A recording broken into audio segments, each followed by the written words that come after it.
31 December 2025 વાત કરી હતી વર્ષના છેલ્લા એનાલિસિસમાં ભારતની સામે રહેલી બે શક્યતાઓ વિશે, એવી સંભાવનાઓ વિશે કે આપણને લાગે કે અદ્ભુત ભવિષ્ય એક બાજુ આપણી પ્રતીક્ષા કરી રહ્યું છે અને બીજી બાજુ એ ડર જે સમાજમાં અને દુનિયામાં આસપાસ થતી ઘટનાઓની વચ્ચે તોડાઈ રહ્યો છે અને જે આપણને ટુકડા ટુકડાઓમાં વહેંચી દેવા માટે પૂરતો સાબિત થાય છે. માત્ર બે ઘટનાની આજે વાત કરવી છે અને એ બંને ઘટનાઓ એ સંપૂર્ણ દ્રશ્ય કે સંપૂર્ણ ચિતાર નથી આ દેશનું કે આ રાજ્યનું, પણ છતાંય આપણને એ ડર અથવા એ દિશા બતાવે છે કે જો આપણે આ બાજુ ગયા તો બીજી બાજુ જવાનું સંભવ નથી. નમસ્કાર, આપની સાથે હું દેવાંશી.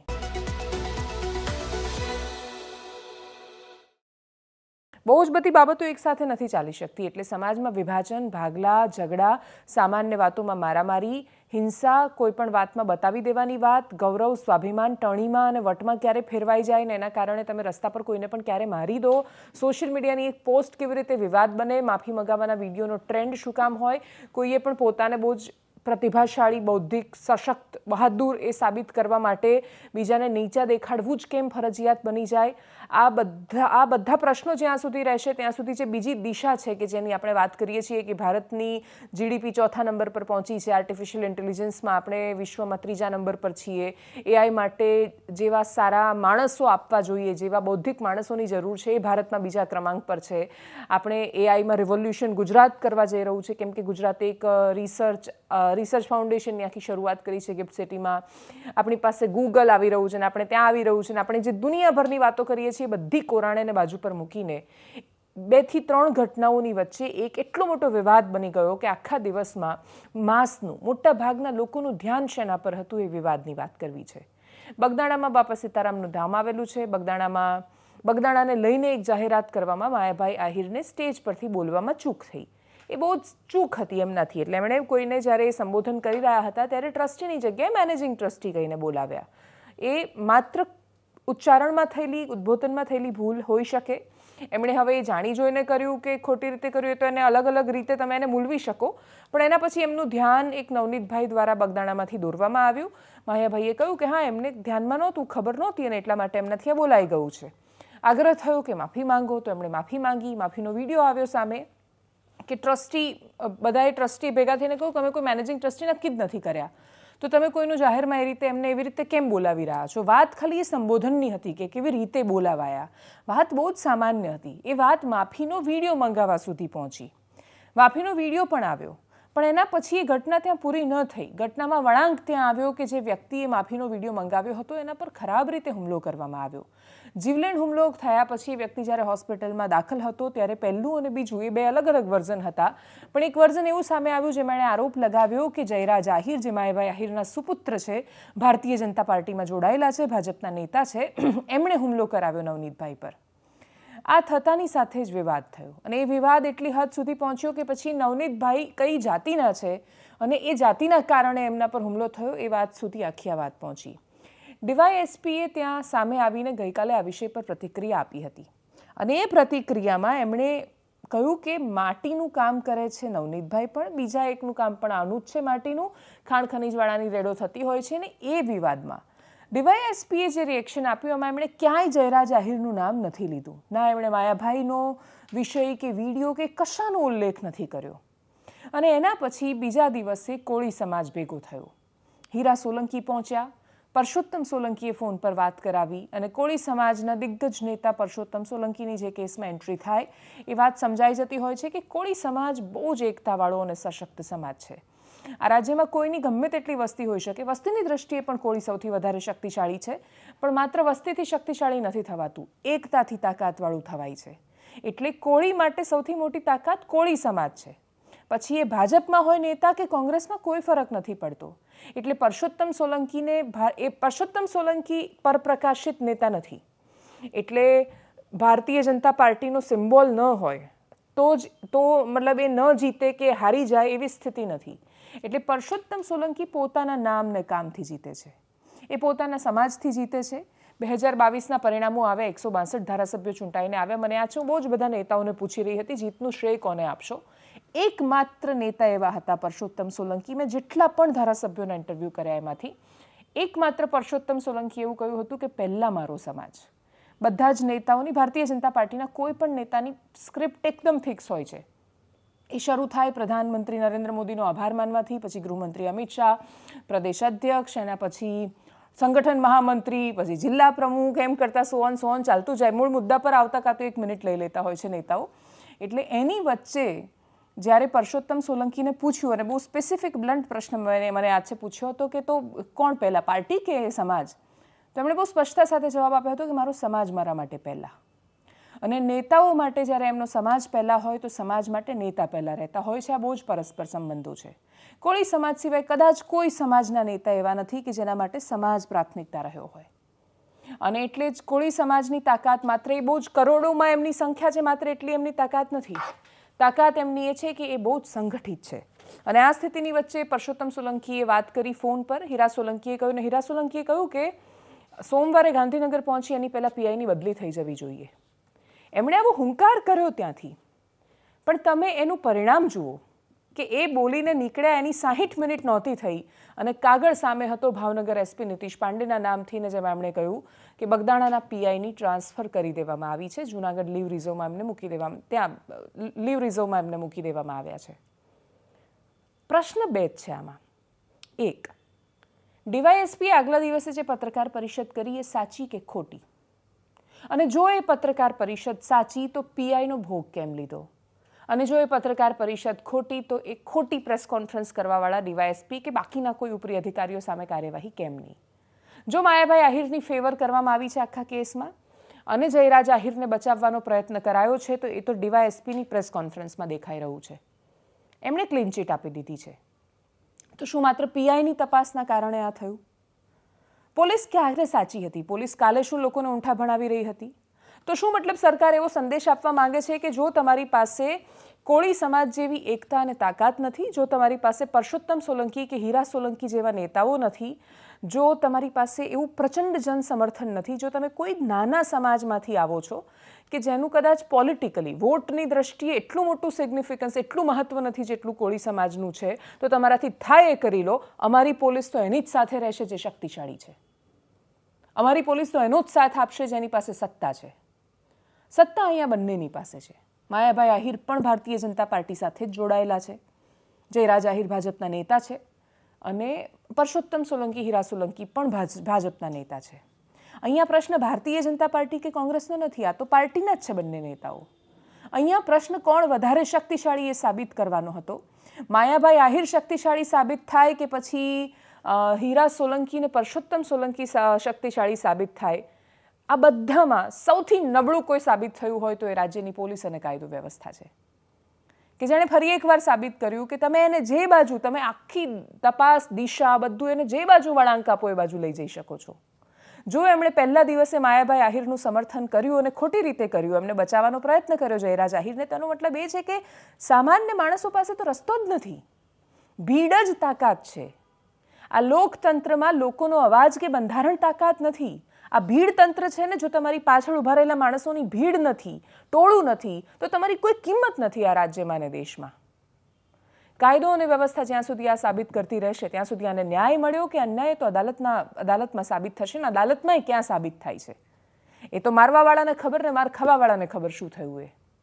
પણ આખી આ ઘટનામાં એક વ્યક્તિને માર પડે, પોલીસ આવીને આગલા દિવસ ક્લીન ચીટ આપે અને બીજા દિવસે પીઆઈને ટ્રાન્સફર કરી દેવામાં આવે, તરત પીઆઈ બદલાઈ જાય કેમ કે નેતાએ આવીને કહ્યું, તો કોળી સમાજ બહુ જ શક્તિશાળી સાબિત થયો ને એ શક્તિશાળી છે એટલે સાબિત થયો. પરસોત્તમ સોલંકી અને હીરા સોલંકી ફરી એકવાર એટલા માટે એમનો દમ એમાં દેખાયો કેમ કે એ સમાજના નેતા પહેલાં છે. એ બિયોન્ડ પાર્ટી લાઈન, એટલે કદાચ પાર્ટી ફોન કરીને જયરાજ આહિરને એવું કહે કે આમાં આવું નથી કરવાનું તો એ ચૂપ થઈ જાય, પણ એ હીરા સોલંકી કે પરસોત્તમ સોલંકીને નહીં કહી શકે. એટલે ભારતીય જનતા પાર્ટી 162 બેઠકો સાથે પણ એટલી શક્તિશાળી નથી કે એ અમુક નેતાઓને કે અમુક સમુદાયને નારાજ કરવાનું એમને પોસાય. અને એટલે જ જ્યારે સમાજોની જીત થાય છે ત્યારે એ સમાજો માટે બહુ જ મહત્વનું હોય છે.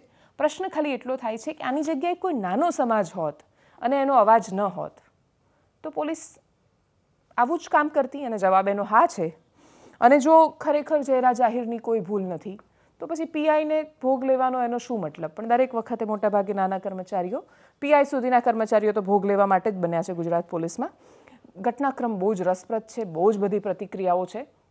પણ હીરાભાઈ સોલંકીએ બહાર શું કહ્યું, હોસ્પિટલમાં પરસોત્તમ સોલંકી સાથે વાત કરતાં કરતાં એ જે નવનીતભાઈ છે શું કામ રડી પડ્યા અને આખો શું ઘટનાક્રમ સામે આવ્યો, કરીએ એના પર નજર. હું એટલા માટે અહીંયા આવ્યો છું કે ભવિષ્યમાં છે ને કોઈ કોળીનો ચાળો ન કરે ને એવું કરીને જવાનું છે. બહુ કોળી સમાજે સહન કર્યું છે, એક વાત સમજો. ગુજરાત ભરમાં કોળી જેટલા છે એટલાને વાત કરવા સંદેશો આપવા માંગુ છું. આમ મીડિયાના મારફતે હું કહેવા માંગુ છું મિત્રો, એક વાત સમજો તમે બધા.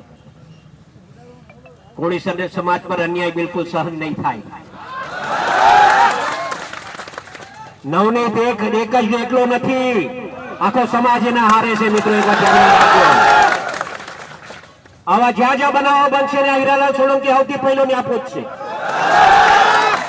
તે ખાલી દેખાવો કરવા માટે નહીં હો, મારે દેખાવો નથી કરવો, મારે આ ભાષણ ભીષણ બી નહોતું કરવું, પણ સમાજ એટલો મોટો ભેગો થઈ ગયો ને તો કઈ કેવો. મેં આવ્યો ત્યારે કીધું કે આપણે છે ને શાંતિથી આપણે આ પ્રદર્શન કરવાનું છે.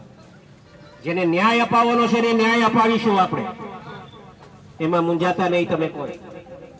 અગાઉ પણ કીધું છે, આજે પણ કહું છું કે અમે જે કઈ છીએ એનો સૌથી મોટો કોકનો ફાળો હોય તો આ સમાજનો ફાળો છે મિત્રો. એ ક્યારે લોકોને જે વાત કરવી હોય કરવા દેજો, ઊંઝાવાનું નથી તારે કોઈને. આખો જો આજે આવી હાલત છે, માણસો તો જો કેટલું આવ્યું છે, પગ રાખવાની જગા નથી બેટા. મને ખોટી રીતે ભાઈ રહ્યો કીધું કે બેટા બેઠા છે ને અમે, હા બેઠા છે ને અમે, હા એમાં કાંઈ નહીં મૂંઝાવાનું. હા મારો દિલો દીકરો છે બેટા, આંસુ નહીં પાડવાનું. હું કીધું કોળીના આવાજો છો તમે, એવું નહીં કરવાનું, મૂંઝાતો નહીં. હું કીધું સંપૂર્ણ ન્યાય આપશું બેટા. પોલીસે પણ કેવું મારું આખું ઓલું કરી નાખ્યું એમ. પોલીસ વાળાએ આખો મારો કેસ કેવો ઓલો કરી નાખ્યો. કાંઈ વાંધો નહીં, કોઈ ચિંતા નહીં. મોટા ભાઈ અરે વાત કરીને આવ્યો છું, વાત કર. હા ભાઈ. નવનીત. હા સીતારામ કરશો તો વાત કરશો. હા સીતારામ ભાઈ. સીતારામ ન્યાય મજબૂત રહેજો, હીરાલાલ તમારે હારે છે. હા ભાઈ. અને હું આયા ઉદયપુર છું, હા હા. એટલે શંકર ભગવાનના દર્શન કરી અને કાલ હું આવી જાય અહીંયા. હા ભાઈ. ભાઈ એક વાત કહી દઉં, સાંભળો મારી ભાઈ. સોમવારે હોમ મિનિસ્ટરને મળવાનું થાય છે, જ્યાં હોય ત્યાંથી સોમવારે ને તમારે પહોંચવાનું થાય છે. હું અહીંથી ધારાસભ્ય બધાને લઈને આવું છું ભાઈ, અને આને છોકરાને ન્યાય અપાવવાનું કામ આપણે કરવાનું છે ભાઈ. આ સમાજનો દીકરો છે, ખોટો હા એ તમારે કરવાનું છે, મારે હારે આવવાનું છે તમારે. આવી જાય તો ઓકે હા બસ ચાલો, ઓકે તમારું કામ છે એમાં ક્યાંય બસ કાંઈ વાંધો બસ વાંધો નહીં, ચાલો ઓકે. અને વાત સત્તાની જ છે તો સત્તાના અહંકારનું એક ઉદાહરણ પણ આપવું છે. પડોશી રાજ્યથી આવ્યું છે, મધ્યપ્રદેશનું એ ઉદાહરણ છે. એ સમાચાર આજના સમયમાં તમને બહુ જ અટપટા લાગે કે ઇન્દોર જેવા શહેરમાં, ઇન્દોર જેવા નગરમાં ગંદુ પાણી પીવાથી, દૂષિત પાણી પીવાથી 10 માણસો મરી જાય. અને જ્યારે 10 માણસો મરી જાય, તમે સત્તાને સવાલ કરો, એ સત્તામાં બેઠેલા નેતા પોતે બહુ જ શક્તિશાળી ને વર્ચસ્વવાળા નેતા રહ્યા હોય તો એ પત્રકારને શું જવાબ આપશે? કદાચ માહિતી નથી, સોરી મારી પાસે જવાબ નથી, અથવા કશું બોલ્યા વગર નીકળી જાય. પણ એ નેતા કૈલાશ વિજયવર્ગીય હતા અને કૈલાશ વિજયવર્ગીએ જવાબ આપ્યો કે અરે છોડો, ફોકટ કી બાતે ના કરો. એટલે ફાલતુની વાતો શું કામ કરી રહ્યા છો? ને એના પછી બીપ બીપ, કેમ કે એના પછી એ ગાળ બોલ્યા. અને એ ગાળ બોલ્યા પછી પત્રકારે ગાળને સહન ન કરી અને પ્રતિકાર કર્યો અને એ કહ્યું કે તમે નેતા છો એટલે કંઈ પણ બોલશો એ થોડું ચાલશે. તમને પ્રશ્ન કર્યો છે, પ્રશ્ન પૂછ્યો છે, જવાબ આપવો હોય તો જવાબ આપો, ના આપવો હોય તો નીકળો. એ બહુ સરળ વાત હતી. એ વિડીયો આખા દેશમાં બહુ જ વાયરલ થયો. એ બોલવાવાળા નેતા ભારતીય જનતા પાર્ટીના ખૂબ વરિષ્ઠ નેતા છે, ખૂબ વરિષ્ઠ મંત્રી છે. પણ કૈલાશ વિજયવર્ગીયને આત્મવિશ્વાસ ક્યાંથી આવતો હશે કે તમે પત્રકારને કે તમે અધિકારીને તમે કોઈની પણ સાથે કંઈ પણ કરી શકો છો? તો આ વિડીયો તો હું તમને બતાવી નથી શકવાની, કેમ કે એનડીટીવીના પત્રકાર અનુરાગ દ્વારી સાથે થયેલી વાતચીતનો એ વિડીયો છે. પણ એક જૂની ઘટના તમને યાદ કરાવી છે. એ 28 જૂન 2019, ટુ બી વેરી પ્રિસાઇઝ, એકદમ એક્યુરેટ રીતે વાત કરીએ તો 28 જૂન 2019 ચર્ચામાં આવેલી એ તસવીર હતી. આકાશ વિજયવર્ગીય એ નેતાનું, એ છોકરાનું, એકદમ યંગ છોકરાનું નામ હતું. ઇન્દોરની જે ઘટના હતી, અધિકારી હતા ઇન્દોર નગર નિગમના, ધીરેન્દ્ર એમનું નામ હતું. અને ગેરકાયદેસર દબાણો હટાવવા માટે એ અધિકારી ધીરેન્દ્ર પહોંચે છે બુલડોઝરની સાથે. સામે કૈલાશ વિજયવર્ગીયના સુપુત્ર આકાશ વિજયવર્ગીય હોય છે, એમના હાથમાં બેટ હોય છે અને બેટથી ધમાધમ આમ એક 6 મારી, બીજો ચોગ્ગો મારી દીધો, આમ ફટકારતા હોય એ રીતે બિલકુલ એ સ્ટાઇલથી આમ કરીને એ અધિકારીને બેટથી મારે છે. તમે કલ્પના કરો કે એક નેતાનો છોકરો નગર નિગમના અધિકારીને બેટથી મારી જાય છે. અને તમને ખબર છે એ કેસમાં શું થયું? 5 વર્ષ પછી અદાલતે સાબિતીના અભાવે આકાશ વિજય વર્ગીયને આરોપોથી મુક્ત કર્યા.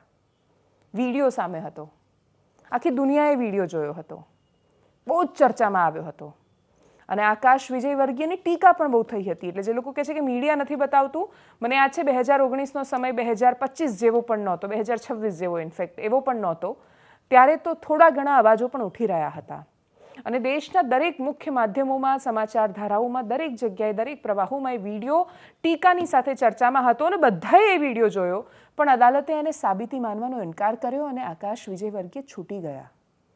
આકાશ વિજય વર્ગીય, કૈલાશ વિજય વર્ગીયની આવનારી રાજનીતિમાં પેઢી સંભાળવાવાળી આગલી જનરેશન છે અને એ પેઢી સંભાળશે પપ્પાની. આ નહીં સંભાળે તો કોઈ બિઝનેસ સેટ હશે, પણ કંઈક તો કરશે. નેતા અને નેતાની સંતાનોને આ દેશમાં સજાઓ નથી થતી. તમે કોઈની પણ સાથે કંઈ પણ કરી શકો છો. એટલે જ્યારે સુપુત્રએ અધિકારીને બેટથી માર્યા હોય અને તોય દેશની અદાલતે, એ વખતે રાજ્યની અદાલતે, એ વિડીયો જે સામે હતો, આંખોની સામે હતો, એને સાબિતી માનવાનો ઇનકાર કરીને તમને છોડી દીધા હોય, તો શું તાકાત છે કે તમે કોઈ પત્રકારને એક ગાળ આપશો? શું ફરક પડવાનો છે? આ એટીટ્યૂડ એમને નથી આવતો. આ એટીટ્યૂડ આવતા બહુ વર્ષો લાગી જતા હોય છે. અને એમાંય જ્યારે તમે એક સંતૃપ્ત અવસ્થા તરફ પહોંચવા માંડો, જ્યાં તમને એવું લાગે કે કોઈ તમારું શું બગાડી લેવાનું, ત્યારે ધીરે ધીરે તમારી અંદર એટીટ્યૂડ ઘૂસી જતો હોય છે. એટલે કૈલાશ વિજય વર્ગીય માત્ર આ વિચારધારા કે માનસિકતાનો બીમાર નથી, અને બીજું એ બીમાર નથી, એ જાણી જોઈને એમને આવા બનાવવામાં આવ્યા છે. આ સિસ્ટમે અને બાકીના બધા લોકોએ ભેગા થઈને સુનિશ્ચિત કર્યું છે કે શક્તિશાળીને એની શક્તિનો અહેસાસ વારંવાર થતો રહેવો જોઈએ, એને એની તાકાતનો પરચો હોવો જોઈએ, એને ખબર પડવી જોઈએ કે આપણે કહીએ છીએ આને લોકતંત્ર, બાકી આ કશું જ લોકતંત્ર નથી. આ કાં તો ભીડતંત્ર છે અને કાં તો એવી રાજાશાહી છે કે જ્યાં પેલા પેઢીઓથી રાજા બનતા હતા, એક ચોક્કસ ઘરાનાના માણસો હતા ને એ રાજા બનતા. જો કે એ રાજતંત્રમાં આપણે ભાવનગર જેવા રાજ્યોની કહાની કે ગોંડલ જેવા સ્ટેટની કહાનીઓ સાંભળશું તો આપણને ખબર પડશે કે એ રાજતંત્રમાં લોકતંત્ર હતું, પણ આ લોકતંત્રમાં ઘૂસેલા રાજતંત્રનો કોઈની પાસે કોઈ ઉપાય નથી. બહુ જ ટીકાઓના અંતે મંત્રીશ્રી વધારે શું કરી શકતા હતા? તો એમણે ટ્વિટર પર એક્સ પર 4 શબ્દો લખીને એમનો ખેદ, શોક પ્રકટ કર્યો અને એમણે કહ્યું કે હું સતત 4 દિવસથી એ લોકોની વચ્ચે છું એટલે થાકી ગયેલો હતો. પત્રકારે એક પ્રશ્ન પૂછ્યો, મારાથી એક અપશબ્દનો ઉપયોગ થઈ ગયો ને એનો મને ખેદ છે. ખેદ દેશને સ્વીકાર્ય છે, એમની પાર્ટીને પણ સ્વીકાર્ય છે અને બધાને સ્વીકાર્ય છે. સત્તાનું ગુમાન વર્ષોથી આમ જ ચાલતું આવ્યું છે.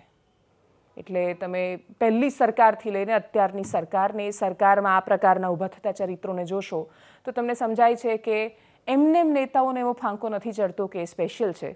આપણે બધા જ ભેગા થઈને સુનિશ્ચિત કરીએ છીએ કે નેતાઓને એવું લાગે કે અત્યાધુનિક ભારતના નવા રાજા છે. નેતા નથી, એ રાજા છે. અને એટલે જ્યાં સુધી આ રાજતંત્ર છે ત્યાં સુધી બહુ વિશેષ સવાલો રહેવાના નથી. એનાલિસિસમાં અત્યારે બસ આટલું જ. જો આપ અમને યુટ્યુબ પર જોઈ રહ્યા છો તો સબસ્ક્રાઇબ કરો, ફેસબુક પર જોઈ રહ્યા છો તો ફોલો કરો, વિડીયોને શેર કરો. નમસ્કાર.